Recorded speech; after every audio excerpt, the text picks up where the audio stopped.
அதிமுகவை சேர்ந்த திரைப்பட நடிகர்கள் தங்கள் கட்சியின் சார்பில் போட்டியிடும் வேட்பாளர்களுக்கு ஆதரவாக வாக்கு சேகரித்தனர். அதன் விவரங்களை பார்க்கலாம். திருத்துறைப்பூண்டி ஒன்றிய நகர பகுதியில் அதிமுக வேட்பாளர் உமா மகேஸ்வரி ஆதரித்து பேசிய நடிகர் ஆனந்த்ராஜ், அம்மா உணவகங்களை ஏற்படுத்தியதன் மூலம் ஏழைகளின் செலவுகள் சுருங்கி சேமிப்பு அதிகரிக்க தொடங்கினதாக கூறினார். முதுகிலே மாட்டுகிற தோல் பையிலிருந்து, உள்ளே வைக்கிற புத்தகத்திலிருந்து, எழுதுகிற பேனாவிலிருந்து, மடித்து வைக்கிற மடி கணினிலிருந்து, உண்ணுகிற உணவிலிருந்து, ஓட்டுகிற சைக்கிள் வரை தந்து இன்றைக்கு கல்வியை தருகிற ஒரே தலைவி புரட்சி தலைவி அம்மா என்பதை பணிவோடு உங்களுக்கு தெரிவித்துக் கொள்கிறேன்.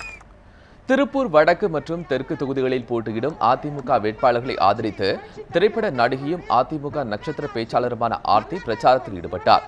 திருப்பூர் MS நகர் பகுதியில் பேசிய அவர், கருவறை முதல் கல்லறை வரை முதலமைச்சர் ஜெயலலிதாவின் திட்டங்கள் செயல்படுத்தப்பட்டுள்ளதாக தெரிவித்தார். மேலும் திமுகவின் விளம்பரமான சொன்னீர்களே செஞ்சீங்களா என்ற விளம்பரத்தை கிண்டல் செய்த ஆர்த்தி, திமுகவினர் செம்மொழி மாநாடு நடத்திய இடத்தை ஆக்கிரமித்தீர்களே, செஞ்சீங்களா சொன்னீங்களா, 2G ஊழல் செஞ்சீங்களே சொன்னீங்களா என பல உதாரணங்களை நகைச்சுவையாக எடுத்து கூறி பேசினார். சொன்னீங்களே செஞ்சீங்களா, யாரா அம்மா பசுமை வீடு சொன்னீங்களே செஞ்சீங்களா, நீங்க செஞ்சீங்களே அதெல்லாம் சொன்னீங்களா? பக்கத்தில் இருக்க கோயம்புத்தூர் அங்க செம்மொழி மாநாடுன்ற பேர்ல ஒரு குடும்ப விழாவை நடத்தி அவ்வளவு பெரிய இடத்தையும் ஆட்டைய போட்டீங்களே. நம்ம தமிழனோட பெருமை அப்துல் கலாம் ஐயா அவரை கூப்பிட்டீங்களா? இவ்வளவு திருட்டுத்தனம் செஞ்சீங்களே சொன்னீங்களா? 2G 3G 1,75,000 கோடி ஆட்டைய போட்டு செஞ்சீங்களே சொன்னீங்களா? மெரினா பீச்ல 2 அவர் உண்ணாவிரதம், மனைவியார் தலைமாட்டிக்கிட்ட, துறைவியார் கால் மாட்டிக்கிட்ட, மல்லாந்து படுத்து டக்குனு போரெல்லாம் முட்டி போட்டு பொய்ய சொல்லி அதை நம்பி நம்ம ஈழத்தில் சொந்தங்கள் பதுக்கு குழியிலிருந்து வெளியில வந்து இலங்கை ராணுவத்தால கொத்து கொத்தா மாண்டு போறாங்களே, இந்த மாபாதகத்தை சேர்த்தீங்களே சொன்னீங்களா? தூத்துக்குடி தொகுதியில் அதிமுக சார்பில் போட்டியிடும் செல்லப்பாண்டியனை ஆதரித்து நகைச்சுவை நடிகர் சிங்கமுத்து தேர்தல் பிரச்சாரம் செய்தார். அப்போது பேசிய அவர், கச்சத்தீவை இலங்கைக்கு விட்டுக் கொடுத்தது கருணாநிதி தான் என்றும், இப்போது கச்சத்தீவை மீட்போம் என்று அவர் பொய் சொல்கிறார் என்றும் பேசினார். மேலும் பேராசையால் எல்லை தாண்டி மீன்பிடிக்க செல்கிறவர்கள் என்று சொல்லும் கருணாநிதியால் எப்படி மீனவர்களுக்கு நல்லது செய்ய முடியும் என்றும் சிங்கமுத்து வினாடி எழுப்பினார்.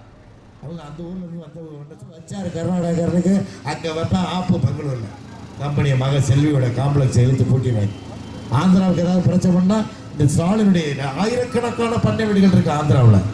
அவங்க அந்த ஊர்ல இருந்து வந்தவங்க சொல்றாங்க, ஊர் பாசமான முதலீடு அந்த ஊர்ல வாங்கி போட்டாங்க.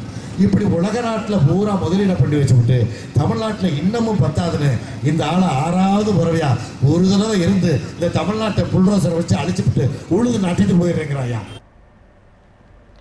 சேலம் மாவட்டம் ஆத்தூர் அதிமுக வேட்பாளர் சின்னத்தம்பி, ஏற்காடு அதிமுக வேட்பாளர் சித்ரா மற்றும் செங்கவல்லி அதிமுக வேட்பாளர் மதுரமுத்து ஆகியோரை ஆதரித்து நடிகை அருண்மணி வாகன பிரச்சாரத்தில் ஈடுபட்டார். அப்போது பேசிய அவர், திமுக காங்கிரஸ் கூட்டணி கொள்ளை கூட்டணி என்றும், நிலம் நீர் காற்று ஆகாயம் நெருப்பு என பஞ்சபூதத்தையும் கொள்ளையெடுத்த கூட்டணி என்றும் பேசினார்.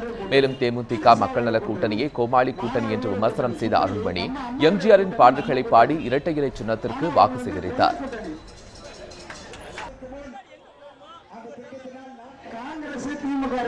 கொள்ள கூட்டணி அவன் பஞ்சபூதம் சொல்லுவாங்கல்ல, நிலம் நீர் நெருப்பு ஆகாயம் காற்று எல்லாத்திலையும் கொள்ளையடிச்சு அந்த 5 பேர். ஏன்னா எல்லாரும் இங்க லோக்கல் பிரச்சனை பேசுறாங்க. உங்களுக்கு பொதுவான பிரச்சனை நான் சொன்னா உங்களுக்கு நல்லா இருக்கும்னு நினைக்கிறேன். அந்த மாதிரி நிலம் உங்களுக்கு தெரியும், நிலம் கையகப்படுத்தி எல்லாருடைய சொத்தை அபகரிச்சு எவ்வளவு கொடுமைப்படுத்தி மக்கள் எல்லாம் உங்க வீடு உங்க நிலமும் வீடு உங்களுக்கு சொந்தம் இல்ல, கனிமணிக்கு ஆரம்பிச்சு பசங்க பெரிய பில்டிங் வச்சுங்க. அப்பா இது எனக்கு வாங்கி தங்க என்னமா பொம்மை கட்டு வாங்கி தர மாதிரி அந்த காலேஜ் எனக்கு ஆசையா இருக்கு, காலேஜ் வாங்கி கொடுப்பானா உடனே வாங்கி கொடுக்கணும். இப்படி கொள்ளையடிச்ச கூட்டணி கருணாநிதி கூட்டணி.